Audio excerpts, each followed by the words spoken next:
Welcome to the Curious Competitor Podcast. I am your host, Connor Carrick, a professional hockey player and podcaster by trade, a curious learner by choice. Together, we will investigate career design. How successful can I become in sport? And with what quality of life alongside this goal can I experience? The 4 areas of focus on this podcast are physical expression, mental athleticism, spiritual growth, and experiential wisdom. Thank you for joining me. Hi, everyone. Welcome to the Curious Competitor Podcast. I'm your host today, current professional hockey player, Connor Carrick. I'm here with Sylvie Tetrault, working on my French today. Sylvie is a holistic nutritionist and strength coach. I first became familiar with Sylvie when I was playing for the Toronto Maple Leafs. Sylvie has worked alongside, hand in hand, with Gary Roberts, who is a huge name in the hockey world in general, and definitely in strength conditioning. Sylvie, what's it been like, working with and for Gary? You guys have built a monster of a brand with, great success with a lot of really high-end athletes. For how long has Gary been doing this now? So Gary's been at it he was actually doing it while he was still playing. So he started with like Steve Stamkos and a couple other guys in his home, training them in the summer. Yeah, while he was still playing, he met Steven in Tampa, and I guess Steven was struggling with his size and kind of, what every 18-year-old who's drafted into the NHL struggles with, getting their place on the NHL team. So they asked Gary to help out, and Gary kind of became a mentor for him. And it's I think that was 14 years ago. Wow. So he's been training him since he was 18. And then I came in, it's actually my 10th summer working with Gary, which sounds really crazy. Mark. Yeah. So I came in about 10 years ago. So Gary had already been so passionate due to his own personal experience of coming back from a neck injury that was basically going to end his career at the time, and did for a short period of time. And he came back due to his lifestyle changes and strength training, changing the way that he ate, his whole lifestyle. So so that was his passion. And I kind of came in about 10 years ago and kind of piggybacked on that whole philosophy. And I'm not a hockey player. I didn't play hockey growing up. I loved it. I'm from Nova Scotia, so how can you not? But I was a figure skater. I knew how to skate, but women's hockey was not really a thing when I was growing up. So I probably would have played, but I played every other sport. And I never really intended to end up working primarily in the sport of hockey, but here I am. Yeah, I ask about Gary, and I understand, I want to make this podcast about you. If I ever want to have Gary on, I'll ask him. But like, one of the things I was impressed with, even in the short time, because the Seattle Kraken hired Gary as a consultant, and I've been through a lot of different training programs. I've tried a lot of different nutritional tips and programs on for size, and like, I think that consistent execution and like the focus that is encouraged within the culture is what's most important. That intent piece is really what drives results. And I noticed in even a short period with Gary, like great intensity in the moment, focus on what you're doing. And he really loves it in an enthusiastic way that he is going to draw you into the fight, whether you really want to train or eat well or not. I was able to share a couple lunches with him, and he wouldn't stop raving about the energy giving nature of the salad he was eating. And even during training camp, the workouts are pretty small in size and duration, right? But if we were going to do 3 sets of 3 RFE back squats, he wanted them to be with some pace, and I was impressed with that. Yeah, absolutely. He's definitely an intense person, and always, for sure, you experience that. But that's what makes him who he is. And it's funny because, he's been called obsessive and, extreme and all those words. And it's, when you work with athletes, you kind of realize that those are really positive things at the end of the day, right? So, I mean, they obviously can, have some negative qualities too. But when it comes to, being totally dialed into something, like Gary completely lives what he talks about. Yeah. And I think that that's, a very important quality if you want to play at the level that you guys play at. I mean, you live this lifestyle as well, and it's not easy because there's a ton of temptations. The lifestyle itself is hard on you and hard on your body, with the travel and the lack of sleep and the time away from your family and, additional stressors. So Gary definitely, is so intense, but it also comes with so many positive attributes too, because he wouldn't be, where he was, and he probably wouldn't have been able to come back from that major injury and play another 12 years in the NHL if he hadn't had that determination and intensity, because he was told he wasn't going to play again.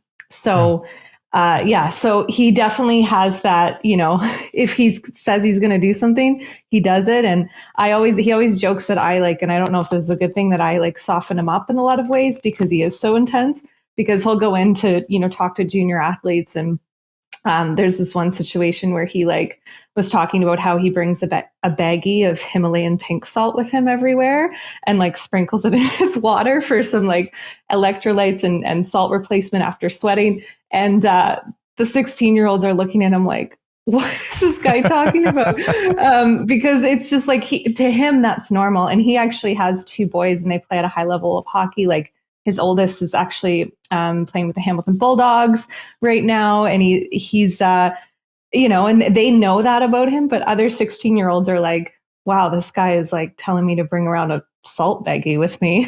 So it's a great quality. But I always joke with him. I'm like, let's start with some foundational stuff. And he's like, yeah. They're doing that stuff. I'm like, they're not necessarily doing that. He sometimes forgets what it's like to, be a 16-year-old who is getting this information for the first time. Cause he came to it at age 30. So, there's a Gary quote that I, have referenced a couple times was, senses, part-time effort, leads to part-time results. I love that. And I really like that. And I think when it comes down to Gary, it really does equate to what kind of career experience do you want to have?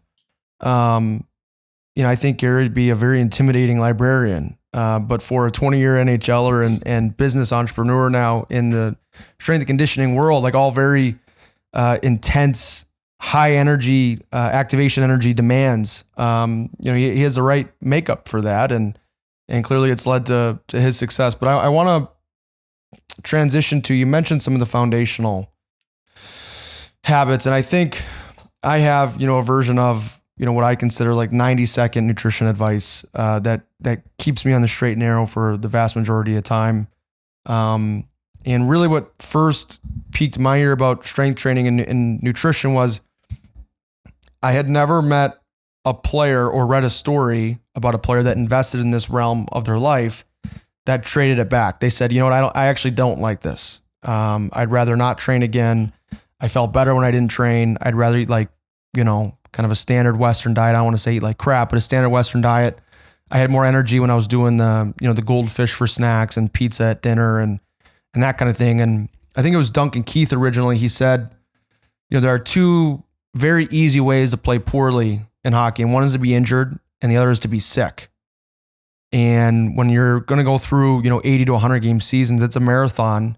And when you want to do it for 5, 10, 15 years, as us pros want to, you got to be built for the long haul. You really got to take responsibility for your resiliency. So if I were to challenge you with a sort of 90-second nutrition talk for that 16-year-old athlete, what would it sound like? Yeah, absolutely. So I have a nutrition hierarchy that I go through, and it starts with real quality whole foods. So what that means is, let's get the majority of your diet to be fruits and vegetables, protein, and healthy fats.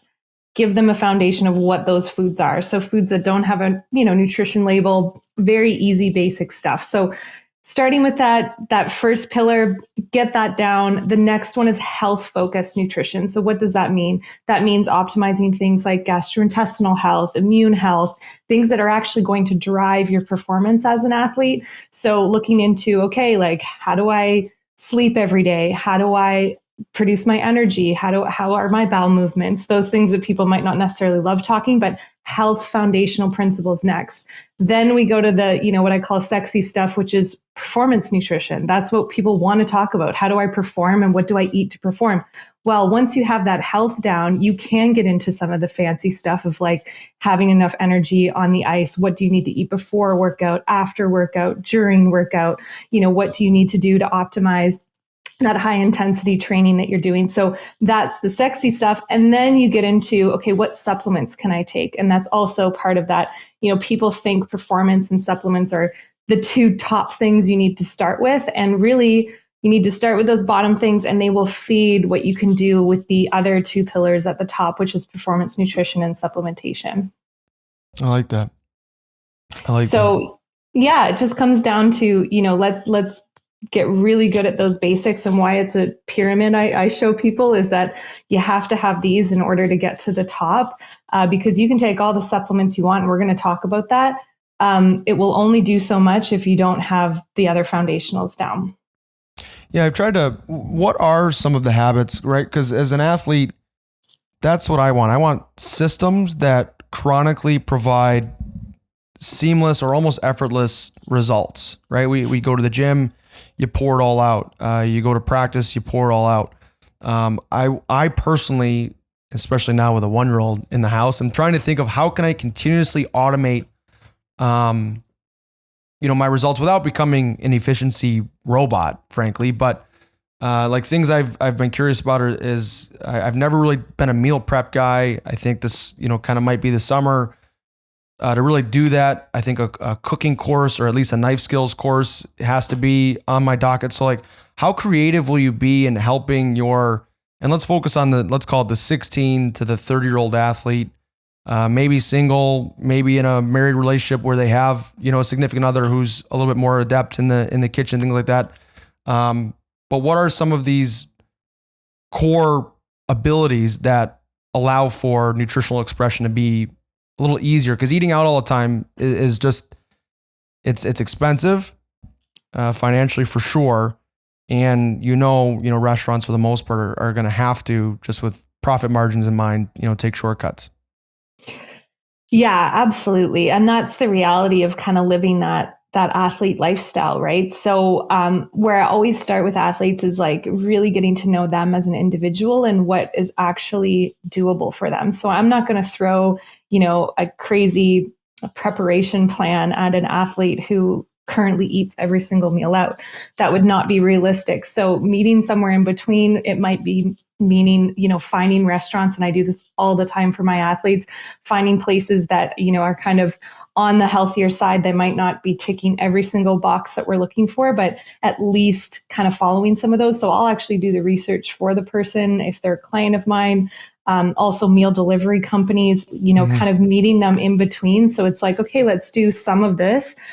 And then I find when you start to do that, they're like, well, this is easy to make at home. If I'm going and getting this bowl with chicken and, roasted sweet potato and veggies like Chipotle, for example, which I think is like, actually a great option if you're on the run, and they use quality protein. You can get veggies, you get your carbohydrates.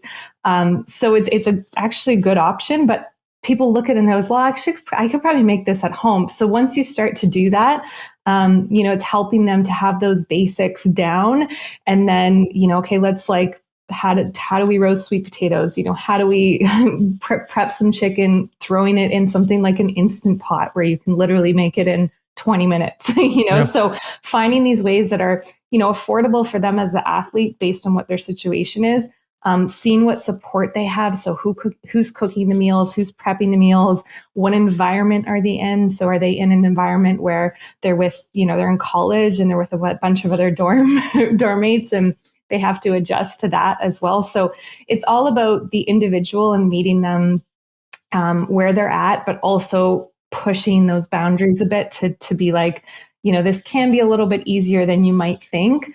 And then always having, on the go options and knowing like, okay, these are my top 5 restaurants when I'm on the run that I can, know I can at least get like a bowl that would be providing me with those things that I need for performance. So it's never perfect when you're on the road traveling, that type of thing, but at least meeting them where they're at and giving them some tools and teaching them and educating them on how they could implement that, a little easier at home.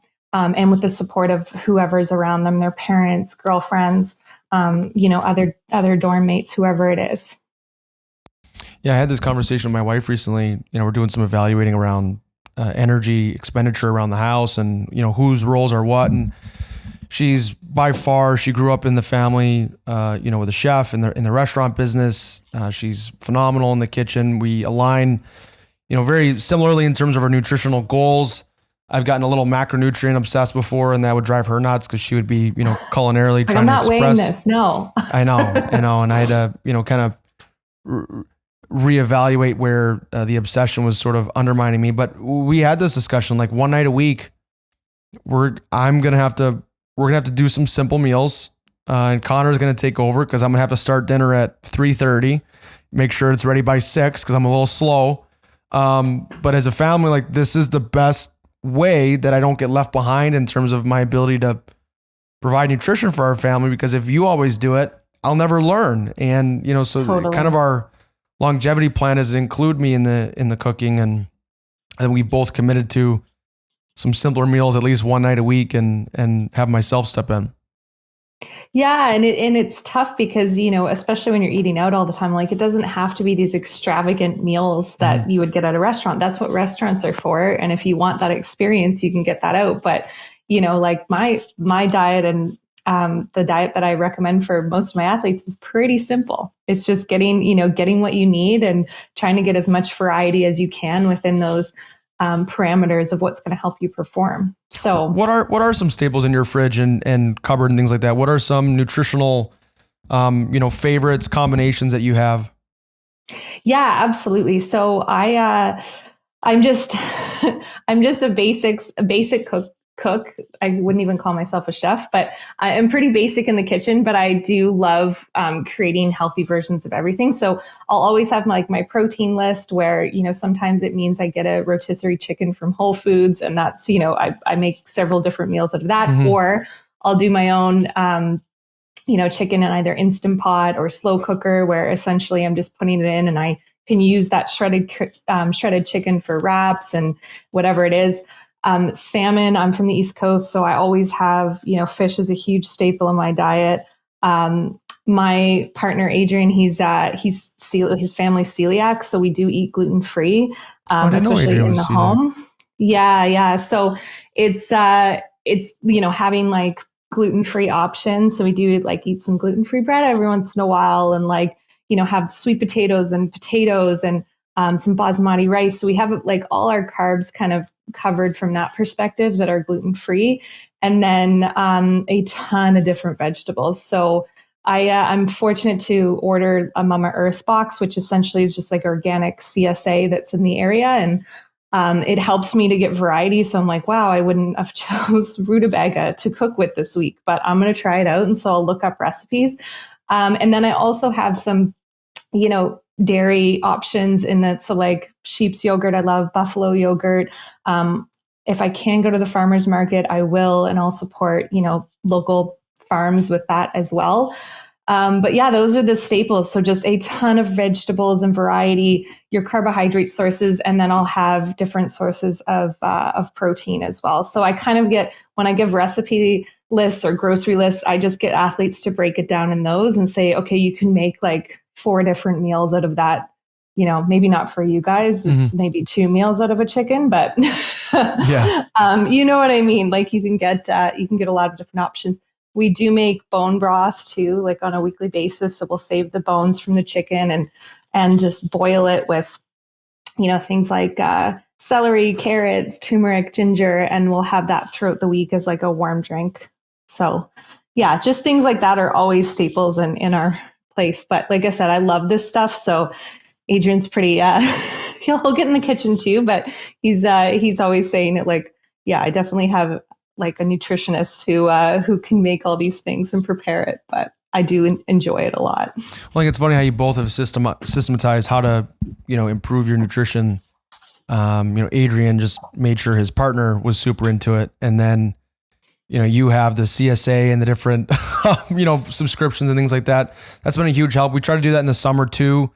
I've also done, we've done Butcher Box where they'll send you different cuts of beef, and that's kind of nice. Yeah, we do True Local, so same thing. Perfect, here. even better. I remember I got to get back to. We didn't really have the freezer space there for a bit, but like a huge nutritional goal of mine was include organ meats in my diet. It's just not something I grew up cooking with, and you won't see it all on a lot of North American menus. There was like a ground beef blend that I was having since of the house. That was great. We'll have to get that going again. Yeah, that's so huge, Connor. I just want to say, like, on my performance foods list, which again, performance foods could be several things. Like organ meats are on there, and I have to try to be like, okay, this is how you can incorporate it, because it's like basically like nature's multivitamin. Mm-hmm. There's literally everything in there, and it's so amazing for athletes because of the iron and like B12, all of those vitamins that you need high amounts of.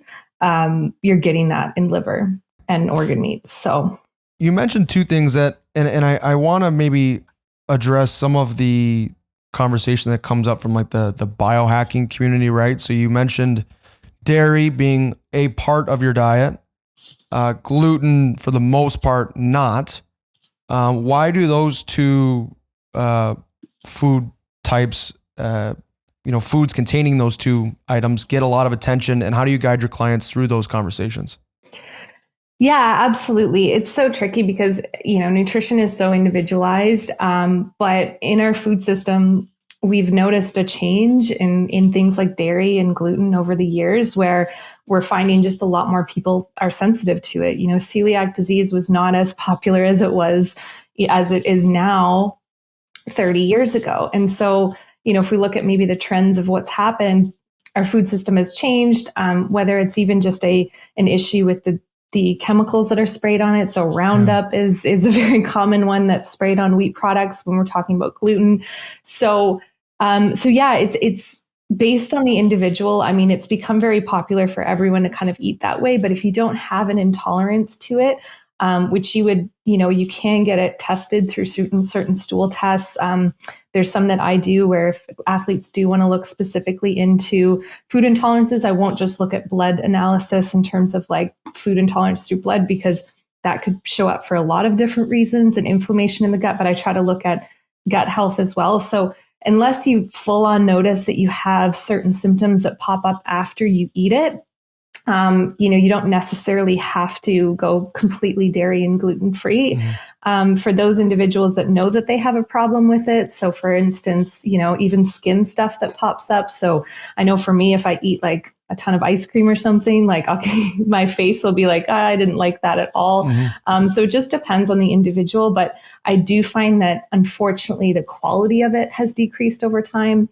And that people just become way more sensitive to it. So I do recommend, going gluten-free to try out if people are having gastrointestinal issues, if there's things that come up that are unexplained of like certain symptoms, it can be a good thing to try an elimination diet to see if that would make a difference. And like I said, I do use functional testing in my practice as well to see if we can dig a little bit deeper into gut health and why that might be coming up. But quality is everything. So if you're eating like a quality sourdough and it has gluten in it, you don't have a problem with gluten, that's great. Yeah. That works for you. So, and same thing with dairy. Like I prefer to do sheep and buffalo and goat over cow, just based on the fact that it's, way less widely contaminated, essentially. So like dealing with all of the issues that were kind of speeding up the process of animal production and dairy and meat. So when we do that, we can compromise the quality. So quality, if you can get quality products and it's either, full cow, goat, buffalo, sheep, those, like whatever it is, it has so many good nutrients in it that if you can get it from the real source, you don't necessarily have to go completely dairy free if it's not what your body needs. Very nice. I also want to talk about fasting. Have you had any athletes look into fasting, use fasting successfully? What are some of the dangers of fasting? I know I personally, I had a perfect cocktail going for really poor athletic results. I am highly caffeine sensitive, so I would just dump caffeine. I'm a huge coffee lover. Anyone who follows me on Instagram knows that. I would extend a fast in the morning, so I would continue to spike cortisol that way, and then not eat until, post practice, sometimes as late as 2:30 p.m., and then have a huge energy crash thereafter. Testosterone was plummeting after doing some testing, and this was all off of good faith, goodwill. I thought I had researched some information that might help me. I had some body image and density goals. I'm a thicker cut person. I wanted to try to become, lighter to match a faster game, and thought that would be the way to do it. But really I just felt light and weak and slow. And, my personal life struggled because I was, frankly, a stressed out hot mess. I was a creature of cortisol. I was hangry all the time.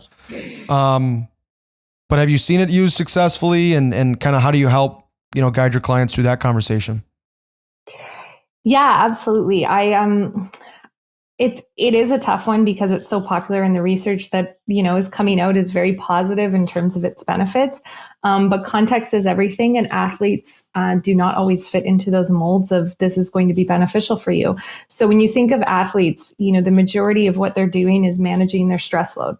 So it means like the majority of their stress is coming from exercise, right? So the amount of training that they're doing. And so exercise is a version of stress. It can be a positive stress. It can also be a negative stress. And we get into situations of overtraining and under recovering.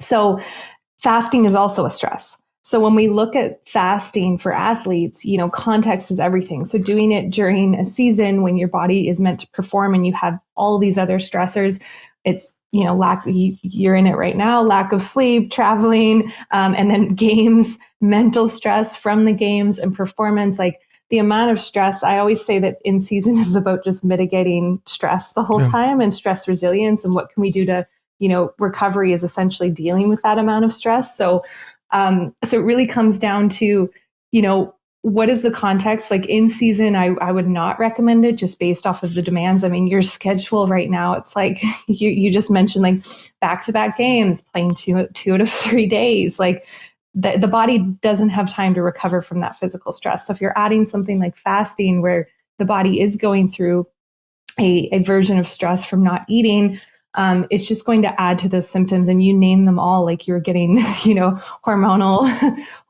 disturbances, the hunger hormones are going to be all over the place as well, not just sex hormones. Also, when it comes to performance, whether your body's able to perform under those stressful situations is going to be up for debate. It will affect your social life when you're asked to go out to eat and you're like, I'm just going to have the water. It's not always good. So that being said, there are specific situations where it might make sense. And I have, seen it make sense to a modified version for an individual. So this particular athlete that I'm talking about wanted to work on body composition. We were in the off season. We were managing the amount of load that he had from a training perspective. And we were making sure that in that eating window that he was getting what he needed to recover. And it didn't necessarily mean it was 16-8. There's actually a really funny, background story of the 16-8 window and why it's so popular. Have you heard that before? So the study that actually became so popular from the 16-8 fasting protocol was because one of the members of the lab had to be home during a certain amount of time to be with his family. So they went with 8-hour testing window and then 16-hour fast so that he could be home in those hours. So they picked a number and kind of have supported it with research in terms of like the AMPK benefits and like apoptosis and all of that. So it's like, it's not a science in terms of the exact number that people should fast to get results. And so I thought that was just fascinating. Like it's not actually just that number that you're going to magically get the best results within a 16-8 window. So my point to that is you can get benefits from even a 12 and 12 as an athlete. Mm-hmm. So what that means is like 12 hours of not eating and like a great context for that is in the off season when I'm trying to work on some gastrointestinal support and, giving their body a break from eating constantly, because in the season, like I said, you have to eat constantly to recover, to perform. You have to have your body ready for that high intensity activity. So in the off season, it can be an opportunity to give your body a little break. So it just depends on the protocol, but fasting can be so many different things to an individual. Like I said, it could just be 12 hours of not eating. You can get results with that period, or it could mean a 14-hour, and we're just managing the amount that they're getting in their eating window. So the way not to do it is probably how you tried it, is just to, go as go long all as I out. possibly could. I'd press the fast app and it was a game. It was like, how long can I go? Yeah. Oh yeah, I've been there. I try everything on myself too, and I've been there. And as a woman too, and female athletes, it can be very different just because of your cycle and things that happen hormonally. It can be harder on a woman's system. And also, I can speak to this, your body's meant as a woman for reproduction. And so you need to hold on to more fat. You need to actually not go into as much of a starvation state as much as maybe a man could handle. So context is everything. I use nutrition periodization. So different periods of time mean different interventions for nutrition and recovery. So what that means is, like I said, in season, I would not do something like a fasting protocol because the goals are very different. Whereas off season, if someone has a body composition goal, there's so many other ways to do it other than fasting. But if that individual wants to try a modified version of it, and we're monitoring those other parameters like their training, their recovery, what they're eating in their eating window, what other stress load they have on their system. If we're monitoring all those things, it could be a beneficial intervention. Yeah, I like that. Let's talk a little bit about that, kind of the cyclical nature of an athlete. Because when I think of, the 12-month calendar, we'll be coming up on it soon. And I know a lot of younger players listening to this already in their off season. There's the beginning of the off season. I call it postseason. Postseason, yep. And, because there's that period. We'll talk about it, but yeah. And then there's the training starts to ramp up. Usually it's a little bit mellower in the beginning of the summer, and you can even talk about with your background as a strength coach why that's important, not just to go for lack of a better term, balls to the wall right away.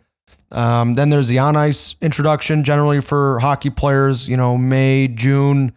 For some of your younger players, some of your old school hockey players, if you talk to Gary, it might be August, 15th for a September 1st training camp, right? Yeah, the glory days. There's still for sure. And then camp time, some of the meat of the season, let's call it, and then playoffs. And then usually in there, you have to enter some sort of injury protocol. So I know there's a lot in there, but when you kind of look at the 12-month calendar, mesocycle of I don't even know if that's long enough to be considered a mesocycle, but how do you, kind of project things out on a general scheme? I know every athlete's, individual, but how you kind of entered in this conversation. Yeah, absolutely. So let's start with just defining training periodization and what that means for people who might not know, because we'll talk about nutrition periodization. So training periodization is a term that's used for different phases of training for athletes specifically. Doesn't need to be just for athletes. Most people need to be in different phases of training. But it's, what happens in season versus off season is going to be different. And then, like you just mentioned, all those phases in between. So what happens a lot of the time is people are aware, especially athletes, of the training periodization. So what they need to be doing for each phase for training. But the nutrition doesn't always match what the training periodization looks like. So when it comes to my interventions that I do, it really comes down to, obviously individual approach as much as possible. But with a lot of my junior athletes, I don't get to do as much of an individual stuff. So we basically just go with major themes of the time of year. So I'll focus more on that. So basically we start with, do you want to start with in season? Yeah, we can start with the in season. Okay. So when we look at in season, you mentioned ramping up for camp.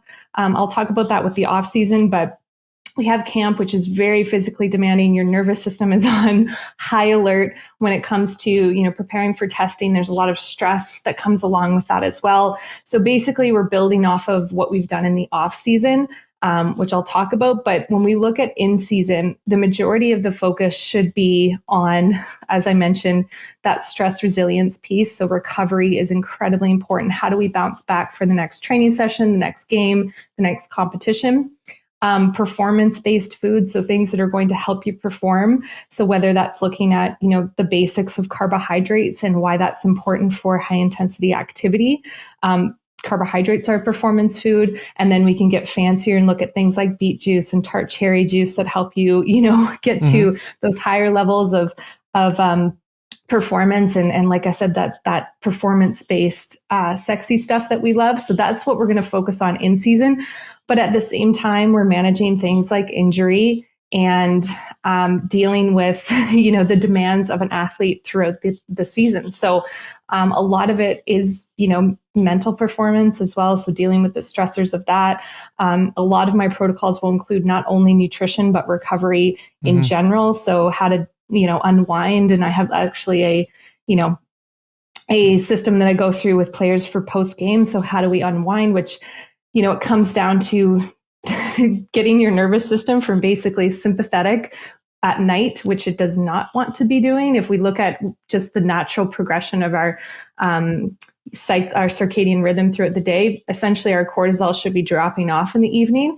And with exercise, and especially high intensity exercise at 7, 8, 9 p.m. at night that athletes are doing, they're in sympathetic overdrive. So what does that mean? Well, they're in a very high stress state because, they need to react. They need their blood flow. They need blood to their muscles. They need to perform at that time. So it's kind of going against what your body wants to be doing at that time. So what I do with them is really get them to do, a down regulation routine after the game. And I'm sure you do this, Connor, but it's different for everybody. But how do we take our system from here to somewhere where you can sleep and actually recover for the next day? Well, here, I want to interrupt because as an athlete, you might wonder what is sympathetic versus parasympathetic? What does that mean? Right. So, parasympathetic, imagine you're on vacation and the most difficult choice coming on your day is what pool chair to choose. You're reading fiction. It's a slow day. You order food by the pool. You don't necessarily care when it comes. It might take 10 minutes. It might take 20. Last night was a great example. We had a very intense game, played back-to-back nights. So, a little worked up, and I had a steak after the game. And I was chewing this thing at 50 chews a minute, just chomp, and then I'd drink my water and I'd slam my water, trying to chug it. And I'm thinking to myself, if you're doing this, athletes out there, if you're eating this way and drinking water this way, you might still be trying to be in a state of dominate and compete when, sleep will, try to be on your horizon in the next half hour or so. And these can be some physical tells of, subconsciously where your nervous system's at. Yeah, absolutely. And so, when it comes to that, like you said, it's not going to be perfect and you're not going to completely downregulate your system after a game because there's a lot of adrenaline still in your system. There's a lot going on and it's not hey, I'm ready for bed right away. So there's things that you can do that's different for everyone, but I love breathing protocols for downregulating your nervous system. So there's a lot of different protocols out there. Box breathing, feet up the wall, belly breathing, whatever it is that works for you as an individual. I think that's a great way. And then you can use nutrition. So like you just mentioned, the steak, that's every go-to, every athlete's go-to, post-workout or post-game meal. Steakhouses are a huge hit in the in the NHL. Oh, yeah. So it's just about, kind of getting, okay, if I can eat a little bit less, and have a huge breakfast in the morning to kind of make up for that energy deficit. That might be a better strategy. Again, that doesn't work for everybody. They're starving, they need to eat. Having something even like a protein shake right afterwards, and some recovery-based foods, things like tart cherry juice. Those things can help. Some supplementation as well, if that's necessary. So things like magnesium, and I do love the sleep complex with DFS, as especially post game on the road, because it has amazing down regulation herbs in it, things like GABA and valerian root and magnesium and L-theanine. So there's some great things in there. But again, it has to kind of come with the whole wind down routine. So in doing so, I kind of recommend a list of things that they could do. And it's kind of like an a la carte, okay, I'm not going to take like, a bath or a cold shower or whatever it is, but I will do, my feet up the wall for 5 minutes and have, a recovery shake and eat a smaller meal. So some of those things might work. And so it's about providing the athlete with the information of in season, like, okay, this is how I deal with the amount of stress that's on my system. And then injury protocol, I have a 3-phase injury protocol that I send to my athletes. It depends on the injury and the person, but typically if we're talking about just general, your body goes through a state of inflammation. You just went through all of this, so it'll be news for you, but it goes through a state of inflammation in the beginning where that process is actually very necessary for your healing. So you don't necessarily want to shunt everything from an inflammation perspective right away. Sometimes it's a couple days, sometimes it's, a week where you want to let your body adjust to healing from that. And then you can do more anti-inflammatory protocols when it comes to nutrition. So that first phase is really important to, kind of pay attention to your body, what it takes to heal, adjusting your energy intake a bit. So because you're not as active in that first phase, especially, you're probably sitting down way more than you would be. You might want to adjust your energy expenditure and your intake a bit. So that would mean, maybe eating a little less calories. This is different in other phases. So it doesn't mean throughout your whole healing process, you're actually going to be in a deficit. I do not recommend that because your body actually needs a lot of calories to heal. So when we get into the second phase, it's basically like remodeling and proliferation. So what does that mean? Well, there's a lot of blood flow going to the body. So we need to increase our food, our protein, particularly because it's working on tissue repair. So this is about delivering, fresh blood to the system, a lot of high cellular activity. So we need like a lot of nutrients at this time. So whether it's like high polyphenol foods, so that would be, berries and broccoli and pumpkin seeds and a bunch of foods that are going to support that process. And then you want to increase your carbohydrates based on your energy demand. So that might mean, if you start to work out more in that second phase and you're cleared for some activity, that you increase your carbohydrates, you increase your energy so that your body has those nutrients to heal.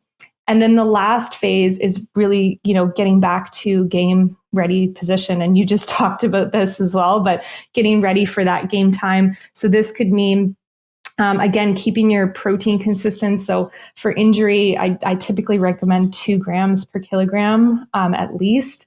So sometimes up to 2 for protein because there's so much tissue repair going on in those second 2 phases that you really want to focus on, okay, how do I support that process? And like I said, blood flow is huge. So it might be more nitric oxide foods. So things like Swiss chard and beets and dark berries and those foods. And then, like I said, the return to activity is where you might need some like energy support. So maybe something like creatine to get you back into those high intensity situations and supporting return to play. Every injury is different and every person is different, but those are typically the 3 phases you want to go through where you're ramping up your calories as you go through, you're ramping or you're keeping your protein consistent. You're balancing anabolic and catabolic reactions. So when your body's injured, it's breaking down a lot. So that's why you need to keep your protein high and a bunch of food and nutrients to help with that process. And then as you get ready to return to play, that's really when you want to focus on, okay, I need more energy. I need to match those, calories that I would be using when I train and when I skate and when I am playing games. So you have to match that as much as possible. And, again, like I said, every injury is different. Something like a concussion is like very multifaceted. So you might even do things like a very low carbohydrate diet and ketogenic diet for that based on some new research that's coming out that's very exciting on that. So again, it just depends on the situation and what the individual is, kind of willing to do in those situations. But injury protocols are incredibly important when it comes to nutrition and kind of going through those different phases. So I know that was a big aside, but I did want to touch on the injury stuff. Yeah. So then if we look at like kind of that in between post season to in season, or sorry, off season, post season is really like, I use it as a time for athletes to down regulate, like, spend some time with their family, go on vacation if they need to. I don't love, the kind of heavy drinking and all that stuff that might come along with Thought that. that was going to come up. Yeah. But at the same time, athletes are humans too, and people forget that. And so it's like, if they are going to be doing those things, it's to really support a lot of, a lot of what they're doing through nutrition and kind of mitigating that as much as possible through hydration and some lighter activity and those types of things. So, so postseason, it's about a lot of that, like dealing with nagging injuries, going through the injury protocol that we just talked about, preparing your body for the off-season training. So a lot of the time in that postseason, kind of like early days when their activity isn't as high, I'll do things like a gut protocol. So the reason that I do this is, like the things we just talked about in season, meals out, high stress demands, lack of sleep. Like when I get athletes, it's always like damage control at the beginning of the off season. So it's dealing with those and helping with that process of like, okay, how do we prepare your body for hypertrophy and strength and all these, the major things that you want to get out of the off season training. That prep phase is so important. And a lot of the time it does include like I said, gastrointestinal support, nagging injury support. So what can we do to help with that process? If your GI health is not good and you're trying to go into a hypertrophy phase, it will be a massive fail for you. So I've learned this, time and time again. It's like an athlete comes to me, I can't gain weight.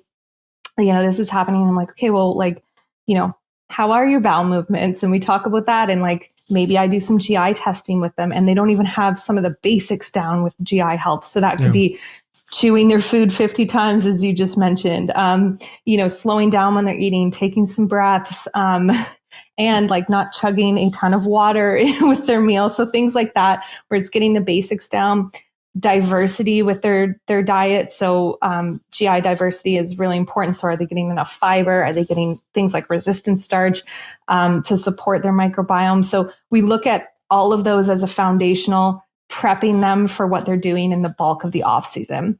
And then the off season is really about matching your nutrition with your training goals. So whether that's strength, hypertrophy, body composition, those are the most common ones.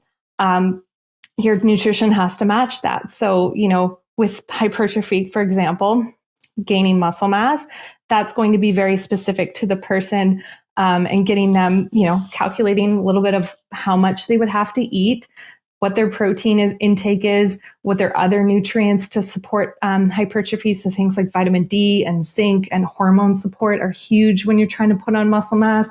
So those things I would do in that phase. For body composition, there's so many interventions out there. We wouldn't just go on a fasting diet or keto. It would really be looking at, okay, how do we maintain your lean muscle mass? And then also help with the fat loss process. So that could be adjusting macronutrients a bit. It could be focusing on nutrients that they're not getting. It could be optimizing their hormones. It could be, just general support when it comes to foundational stuff like sleep and stress resilience. So if an athlete's very stressed, their body composition will not, change because their body is holding on to that fat weight because it's under stress and that's what it needs at that time.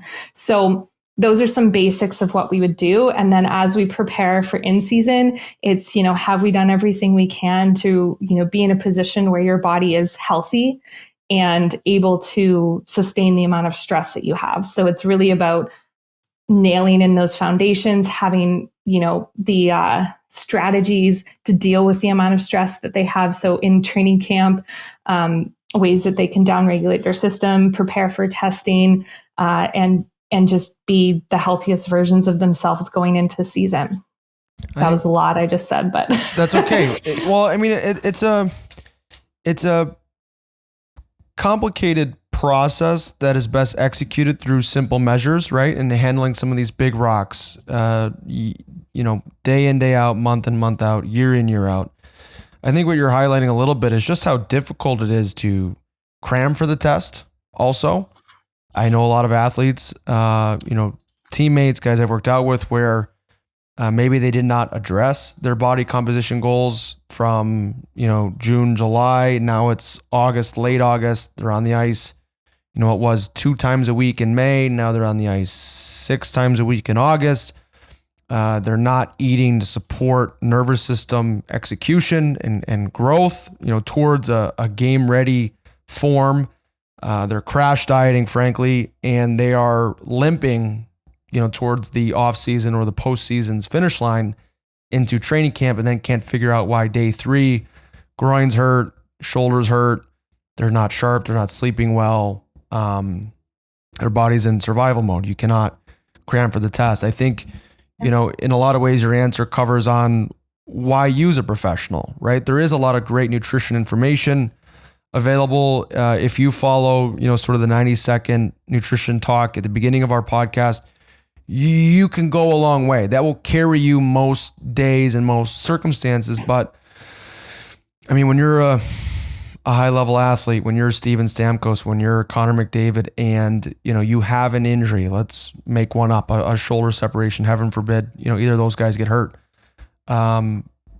If you come back 10 days sooner or later in a playoff round, that matters massively for themselves and their organizations and what their goals are, right? So it might be a great opportunity to consult a professional. When kids, your brain is developing so quickly, you're 16, 19, 20, 25, and you do have a concussion, the dark room all day, the just stay home and do nothing and isolate the athlete. Like, these are behaviors that might cause poor sleep and an inability to heal properly, might cause depressive episodes, right? From the lack of light and isolation, which leads to sometimes emotional eating and, overeating, leading to, weight gain and further brain inflammation, right? So I think that if anything, it highlights, there are strategies to be used based on the context, which there's always context, both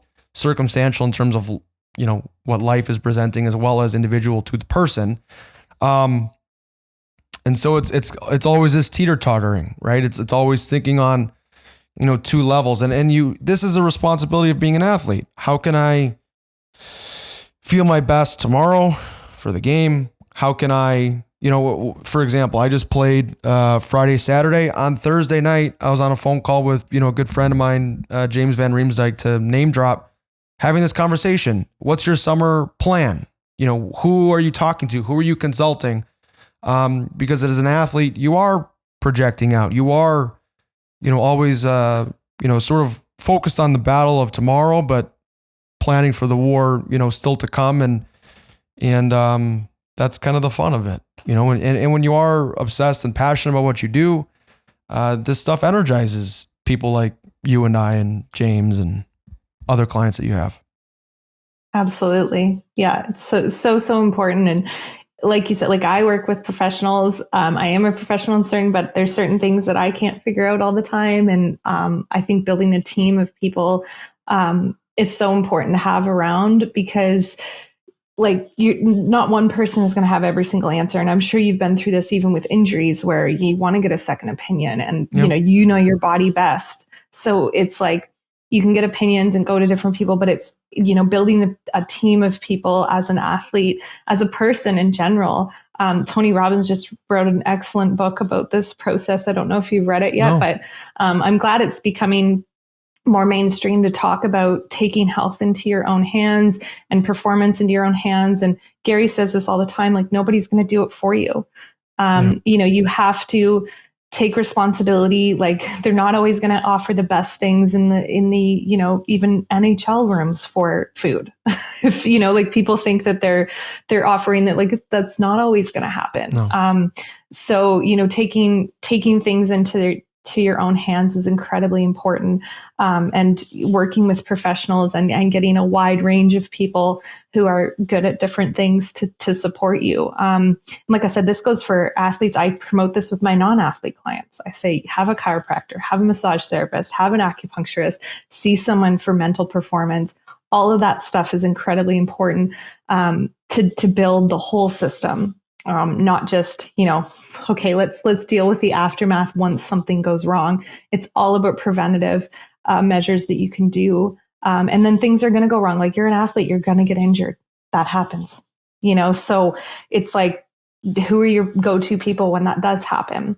And, what can you do as an athlete to take control if you don't love the answers you're getting from your team or whoever? So yeah, it's a process, and it's so important to not try to do everything on your own, for sure. Well, you want to educate as a consumer and as the sole proprietor of, your brand, your business as an athlete.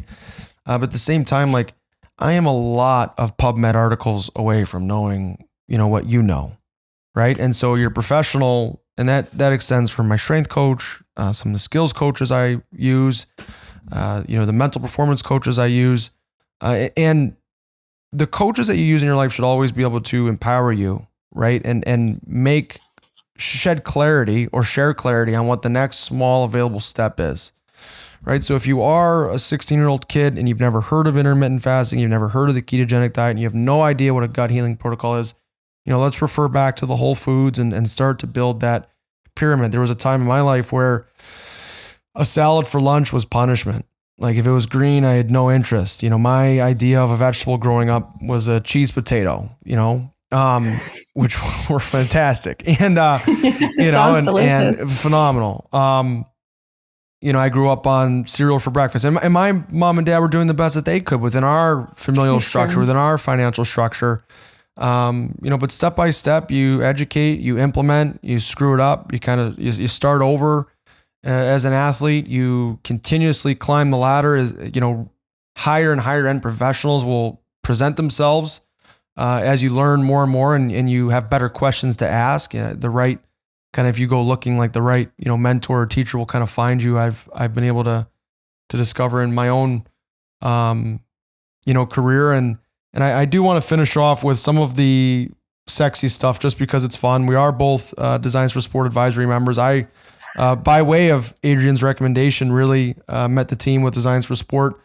NSF is everything as athletes. I always thought, there's really no drug or supplement that's worth 20 games to me. Nothing can create a 25% bump in salary the way that a 25% decrease can happen with a positive test. So that was always important. Some of my go-tos, I personally could not believe how far off of my protein goals I oftentimes was. The beef protein's fantastic for me, high in collagen, glutamine, glycine, good for the gut healing properties. That's probably my number one supplement. I use the hydration complex quite a bit because of the vitamin C, and I'm a heavy sweater. So, and it tastes good. So naturally I need the electrolytes. And 3 would probably be something simple like a fish oil. I'm not a big, my wife doesn't eat fish, so we don't cook it a lot at home. On the road, it's hard to find the wild caught stuff. So I generally stick to meat and just supplement. But what do you have to say about, whatever you want to cover, favorite supplements? Do you use, I've always been curious about CBD. Do you care about adaptogens? Like, there's a lot of noise in that top little part of the pyramid, which is why it gets so much attention. But what's kind of been your favorite topics in research and in implementing with your athletes? Yeah, absolutely. I love talking about supplements. So, I can't be a sports nutritionist without talking about supplements, but, I have my foundational ones, which are protein powder, omegas, magnesium. I love just a general multi, or things like the Mito Energy, which is, a little bit more energy support of mitochondrial health. So that could be used as a multivitamin. Or a greens powder that someone likes. If they're hey, I'm just not into taking all the pills and they want to do, greens powder, I'm down with that as well. You can talk about them being overrated, whatever, but if they're getting some extra nutrients, I say go ahead. So those are sort of my go-tos. And then I'll use things like gut supporting, supplements, so things like digestive enzymes and probiotics and those types of things when necessary.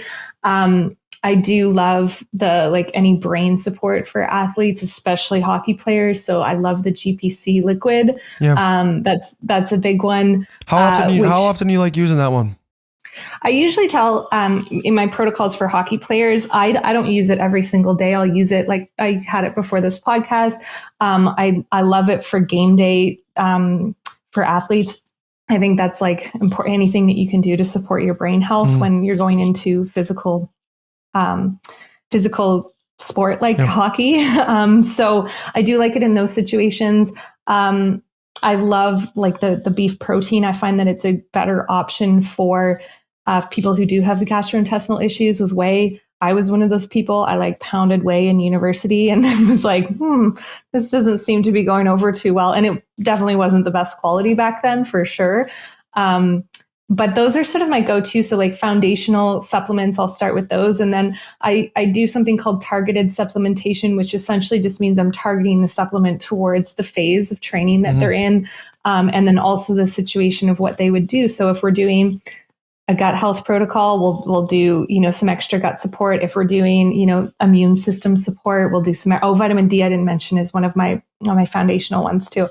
And then the electrolytes for athletes, I do love electrolyte synergy for heavy sweaters. I know you've talked about Element too, and we're talking about another supplement, but I'm just very transparent with everything that I do. So, some of those, foundational ones for athletes, like looking at what they might need, and then also their compliance. So like, are they going to take it every day? Do they like powders as opposed to pills? Like there's a lot of things to consider when it comes to the individual, but supplements are meant for athletes because you use so many more nutrients as an athlete. You build up way more oxidative stress, which means more, cellular stress on your system because of the amount of exercise that you're doing. So you need more antioxidants in your diet, and you might need some extra vitamin C and immune support because you're breaking those things down, and the body can only be under so much stress before it starts compensating. So yeah, those are some of my go-tos. And then I do love creatine for athletes. That's my favorite. It's the most well-studied. What's that? I take creatine daily. Yeah, it's the most well-studied sports supplement. It's like, and the thing is that people are so scared of it because it's gotten some bad reps in the past, like just in terms of research, but all that has been debunked up to this point in terms of like a lot of it's negative connotations, but it's also not just for athletes. Like even just like, for example, during pregnancy, like women can have a lot of benefits from taking it at that stage in their life. Female athletes as well benefit from it, but also like elderly people can benefit from taking creatine. So creatine's definitely a go-to for me. And then things like, nitric oxide or extra support from that perspective. If they're going through an injury, I'll do additional things like maybe some enzymes to help support the recovery. And it really, like I said, it really just depends, but those are sort of my foundational ones that I go to. And then, like I said, if an athlete is eating all the right things, doing the foundationals, we'll talk about adding in some supplements if they're into it. I always say have them on hand in your supplement drawer, just in case you go through these different phases. You don't need to take them all the time every day. Aside from some of the foundational ones that you might not be getting in your diet. But have those like go-to ones if you can, and it's doable for your financial situation and that type of thing. Yeah, I always kind of like cycle accidentally on purpose, where I'll go on the road and like forget them for a couple days, or my philosophy a lot around supplements is, if our soil depletion necessarily wasn't a thing. If I was not training, let's say I'm in the gym or on the ice 3 hours a day, 5-6 days a week, that's 15 to 18 hours. Maybe a paleo diet would work, but I don't think, cavemen were working out 18 hours, a week in the intensity zones that we are. And that was kind of the first time I ever heard, someone challenge that diet in a way that made logical sense to me. What are some of these supplement boo-boos that you advise your clients to stay away from? I understand they can be tricky and definitely financially, costly for, many people. So we want to steer people in the right direction. Yeah, absolutely. I mean, the biggest one for athletes, as we talked about, is like it has to be NSF or sports certified or informed choice, depending on your sport and what's regulated.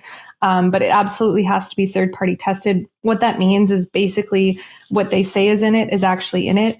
The supplement industry in general is not regulated. What that means is that it literally could be, anything in any supplements. And when they test them, there's some surprising things that pop up sometimes. So the number one thing for athletes is to always be educated on, choosing the quality supplements first.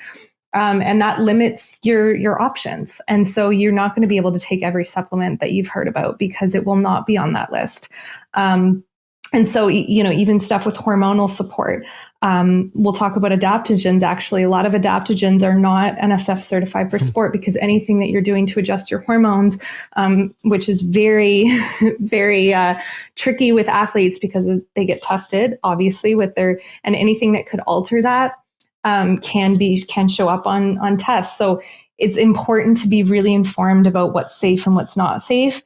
There is a product by Designs for Sport that I like, especially because you guys go through so much stress. So it's called Adrenal Flow. It does have some adaptogens. Mm-hmm. It has some magnesium, B vitamin support. So anything that can support the amount of stress that you have, absolutely. It's not something I think they need to take all the time. But for certain situations like playoffs, for example, it's probably good to have a little bit of like an extra support with that. But like I said, a lot of that stuff isn't supported under NSF certified for sports. So you have to, look into that first.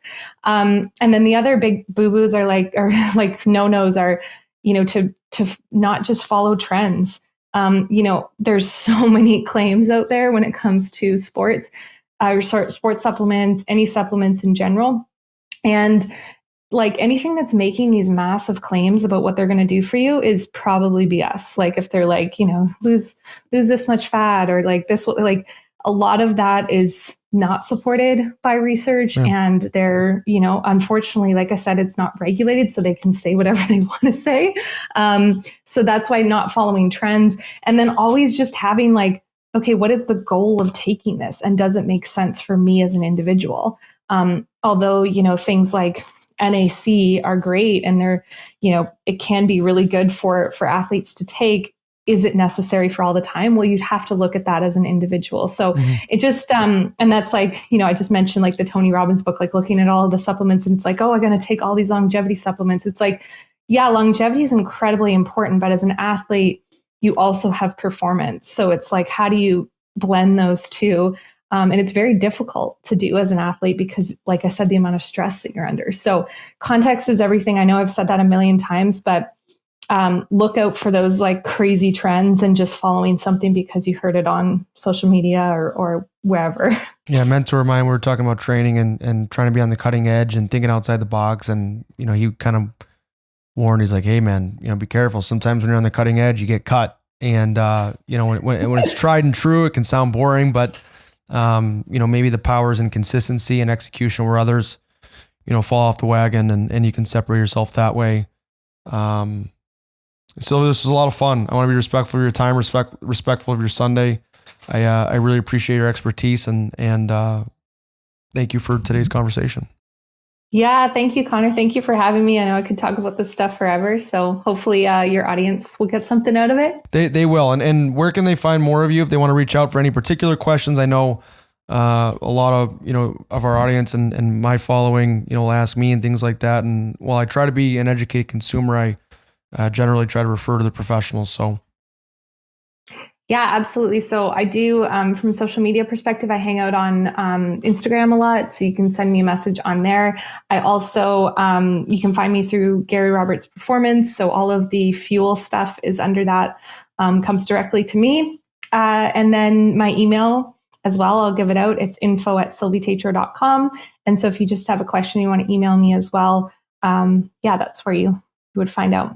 Awesome. Thank you, Syl. Have a great rest of your day, and I'll talk to you soon. Thank you. Thank you.